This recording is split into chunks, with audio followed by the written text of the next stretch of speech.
Hey everyone, it's Blackfire. Battlefield 2042's Season 5 New Dawn is just on the horizon. The expansion arrives on June 7th, but I've got some exclusive footage here from an early capture session. Thanks to EA's Creator Network for making that happen, and for this video I'm going to talk about my first impressions of the new map and weapons, as well as what the future might hold for Battlefield 2042. There have been some developments on that front, which we'll talk about in a bit. Now, DICE say Season 5 is all about combined arms. That is a mix of vehicle and infantry gameplay. The season's new map, Reclaimed, certainly fits that description. Set in Czechia 30 years after the events of Battlefield 4, we're fighting in a familiar environment reminiscent of Zavod 311. The battle on Reclaimed actually takes place in 2048, so developers seem to be moving forward the narrative here somewhat rapidly. Right off the bat, I'll tell you Reclaimed is my favorite map in Battlefield 2042 by far. Although I only got to spend a couple of hours with it, this is the first time in 2042 that I felt a map actually catered to infantry combat, and it distinctly reminded me of Battlefield 4. Although this isn't a remake of Zavod 311, you can certainly feel its influence all over that map, particularly in the middle. If you remember that, this is where you see two parallel buildings. Vehicles dart between and around them, while the roofs are accessible to infantry. Engagement distances are generally shorter on this map, and DICE has tightened up the spaces between objectives. You're not sprinting for what seems like miles to reach the next objective. Cover and terrain break up longer distance sight lines, and heavy foliage spoils the effectiveness of helicopters. What I'm describing there sounds and feels very much like Zavod 311. Although DICE says the map caters to combined arms, developers have limited the heavy vehicles, and as a result, infantry gameplay moves to the forefront. Some objectives, like the bunkers, see CQB almost exclusively, and infantry fighting shines inside the building spaces as well. I will say McKay's grapple is great for getting the drop on your enemies. I played Reclaimed on both 64-player Conquest and Breakthrough. I definitely feel it was built as a Conquest map. I don't think that's a bad thing, but I didn't think Breakthrough was a bad experience. There are some great choke points on that map for players who want to bite and hold their gains. On Breakthrough, these lanes can be locked down quite tightly, so this is a map. Definitely look for flanks instead of trying the frontal attack. Meanwhile, Season 5 adds several new weapons and gear. The GEW-46 is a well-balanced assault rifle. I'd personally say leans towards the side of a submachine gun. It's got a quick fire rate, decent magazine, and it's controllable, though it does lack some stopping power, even with the high-power rounds. I was not a fan of the iron sights on them, but thankfully there are quite a few options. The XCE bar will down enemies with single headshots, and it was quick to cycle. Its 5-round capacity does limit its effectiveness, as does its projectile speed, which will require you to lead your shots a bit at longer ranges. For the pistol, I can tell the BFP-50 is going to be popular. It packs a big punch, and it sounds fantastic. It is difficult to control, though, and the recoil makes follow-up shots difficult. I will say the new grenades were somewhat surprising to me, and if you ask me why, the only way I could describe it is just they're odd. The AT grenade is adequate, but the mini grenades and spring grenades were just sort of strange.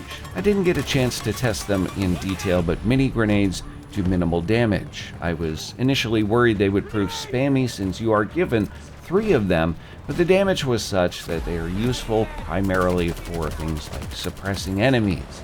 The spring grenade was designed to hit enemies behind cover, and it seems like a weapon with some very specific applications.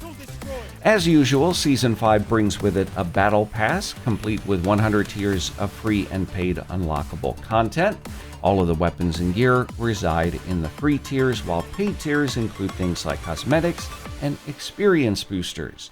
DICE have also said that Year 1 pass holders will get a new skin for Sundance, which gives off some of those Call of Duty wet work vibes. Last bit there was a little bit surprising, still doesn't take away the sting of being a year one pass holder, but kudos to DICE for trying to put some added value in there. Season 5 will also see an overhaul of portal weapons in All-Out Warfare. The M16A3, ACWR, A91, M416, MTAR-21, and the AEK-971 are all scheduled for a rework to give them parity with other weapons. This includes cosmetics and expanded access to attachments in All-Out Warfare. Meanwhile, DICE has promised some changes to vehicles in Battlefield 2042. They didn't provide specifics, but have canvassed the community for input on aircraft recently, so I would expect that that is on the table. Probably some changes to air transports as well. Players can expect a new mid-season event for New Dawn. No details on that currently, though I would expect it to include a variety of challenges, a new game mode, and cosmetic unlocks for players who put in that requisite effort. Finally, to round out DICE's core map reworks, Hourglass 2.0 will drop at some point during Season 5. This marks the completion of the promise to overhaul every launch map in the game. Developers say they have made the map smaller, providing more cover. There's also a new underground section of the map under the iconic arches. And I'm sure that was no small feat to overhaul all of those maps. I do think that they have been significantly improved by the developers' efforts, just something I wish would have been there off the get-go.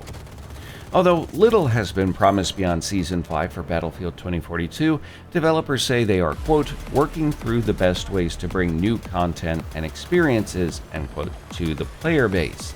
I'll be honest, I didn't expect DICE to actually produce any content beyond Season 4, given the game's rough first year.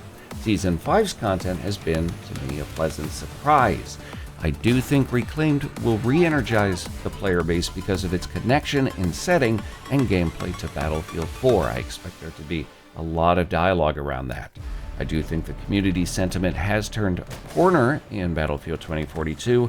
It's just a question of if DICE will continue to back the game as it enters its second year. We have to remember there is a lot going on behind the scenes at EA with Battlefield.